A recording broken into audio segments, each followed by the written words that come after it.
Respect, an illusion for the naive. Fear, now that rules the world. While the weak try to win hearts, predators lurk, ready to crush them without hesitation. Machiavelli was clear. Those who fear you will never dare betray you. Love is unstable, loyalty is fleeting, but fear clings to the mind like an eternal nightmare. True power is not in being accepted, but in being feared. If they must love you to obey, you have already lost. Fools beg for respect, strategists impose terror. A single, well-calculated act of cruelty is worth more than 1,000 gestures of kindness. So tell me, do you still care about the opinions of the weak? Or have you already learned that when someone fears your wrath, they become your slave? Ladies and gentlemen, allow me to begin with a brutal truth. Fear is the fuel of power. Today, we will explore how fear can be used as a strategic tool, not to manipulate, but to understand the dynamics of power and influence in our lives. Yes, you heard that right. In the game of human relationships, in ruthless politics, behind the curtains of business, fear is not just an emotion, it is a strategic instrument. But here's the secret that few dare to say out loud. Fear is not about destruction, it is about control. It is not about chaos, it is about order. And today we will uncover this relentless maxim, how to use fear to shape behavior and command respect, without falling into authoritarianism or gratuitous cruelty. Because in the real world, whoever controls fear controls the game. Machiavelli wrote something that still echoes like a silent thunderclap to this day. It is better to be feared than loved if you cannot be both. And he was right. Love? It is volatile. It depends on circumstances, fleeting emotions. It can be broken by resentment, conflicting interests, or simple indifference. But fear runs cold down the spine. It is the invisible weight tightening the throat before a wrong decision. It is the shadow that follows every move, even when you try to ignore it. Here's the crucial point. Fear does not need to be shouted.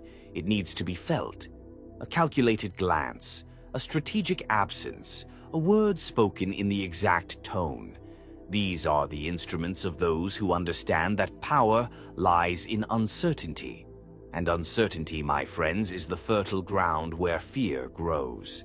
But there is another subtle detail. Those who fear too much lose control. Those who control fear earn respect. Close your eyes for a second. Imagine that everything you have built could crumble in the snap of a finger. Think about this.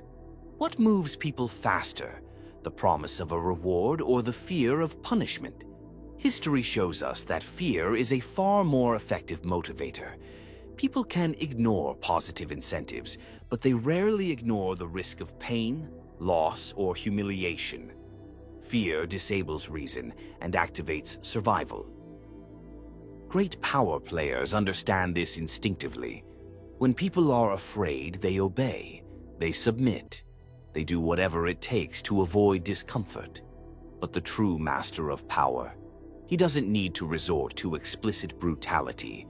Sometimes all it takes is a prolonged silence, a cold decision, a presence that lingers like a shadow. Let's go deeper.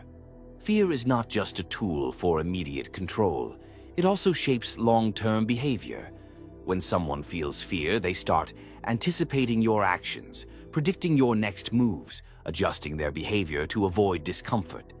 This creates a cycle of psychological dependence, and this is where true power comes into play.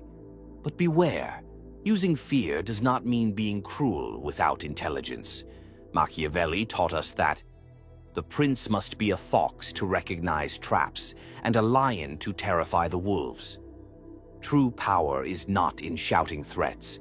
It is in creating an atmosphere where people know you can act, and that when you do, there will be clear and inevitable consequences. Take, for example, a team manager.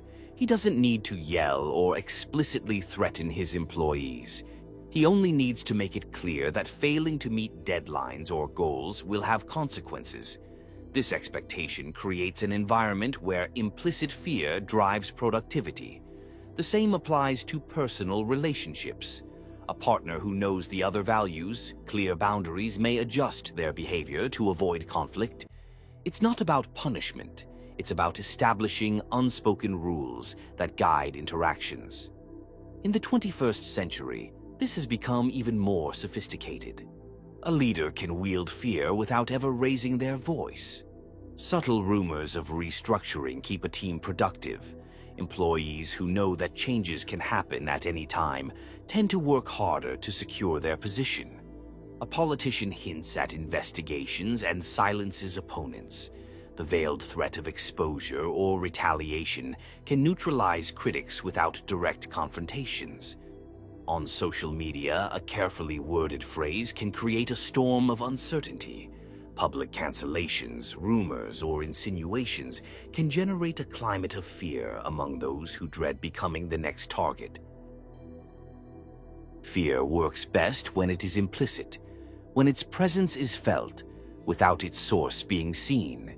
Here's the deeper secret. Fear is only effective when used sparingly. Use it too much, and you create resistance. Use it wisely, and you create respect. But there's another layer here. Fear shouldn't just be used to paralyze. It should be used to direct. If you want someone to follow a certain path, place obstacles on the others. It's not about completely blocking options.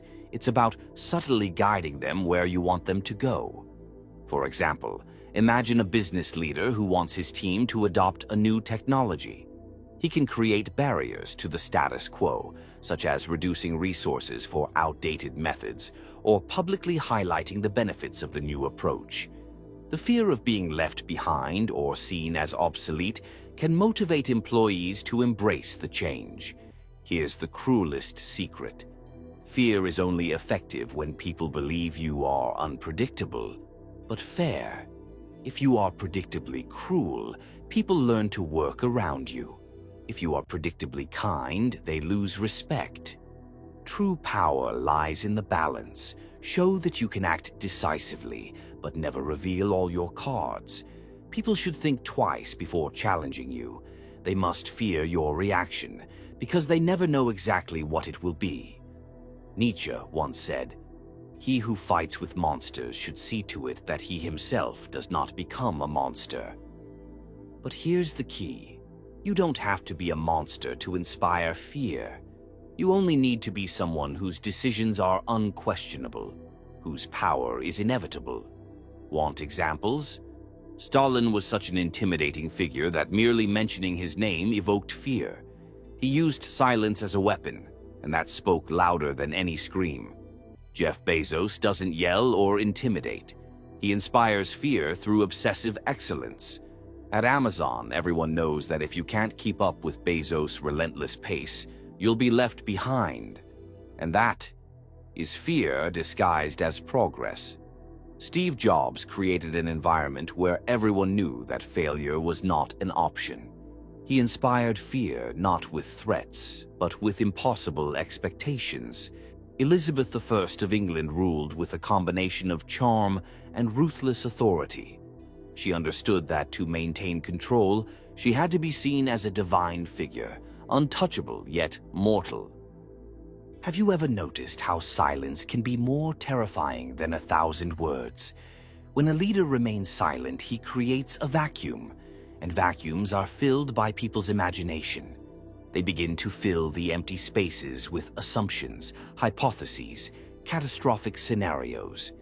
And these assumptions are often far more terrifying than anything you could have said. Silence is a powerful weapon because it forces people to confront their own fears. It turns fear into something personal, internal. And internal fear is much harder to fight than external fear. But here's something many don't realize.